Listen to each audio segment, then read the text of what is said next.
Bizim bir qohum var, mənə dedi ki, getdin kimi oxşadın. Bizim nəslimizdə belə adam. Getdin kimi oxşadın. Cavan adam, cavan oğlan, dur, gələsən sən, din uyğun deyil, axı elə görsənir. Elə görsənir. Bunu keçmişdə demişəm, görmürsünüz ki, oğru kasıbın evinə gəlsin. Bir dəfə Roza xanın evinə gəlmişdi. Gəldi, Roza xan da yuxudan oyandı, gördü ki, aparır da, xalçasını aparır. Götürəndə dedi, ya Əli oğru, qoydu çiyninə.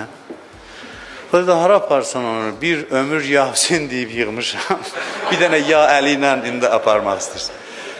Onun evinə gedərsən, bir şey əlbə düşməz. Amma o oğru da hesablayır da kimin evinə getsin əvvəldən. Kasıb adamın evinə tapacaq. Girib birinin evinə, bu da olmuş şeydir deyir. Gelib axtarıb bir şey tapmayıb, kişinin durğuzub yuxudan deyib, adamsan kişisən, bu adam yaşayışıdır, adam belə yaşamır. Belə əziyyət çəkib gəlib, görüb ürəyinin sözünün içində qapısını sındırıb girib, deyib də bu yaşayışdır sənin yaşayışın. Bir şey əlimə düşmədi ki, aparım. Şeytan da insanın o adamlara hücum eləyir ki, ondan nəsə ala bilsin. Ona görə ki, sırat-ı müstəqimin, doğru yolun kənarındayam, doğru yolun yanındayam, doğru yolda olanları hədəfə almışam. Evlənmək istəyirəm bu il. Mən yox, məsələn kimsə. Evlənmək istəyirəm.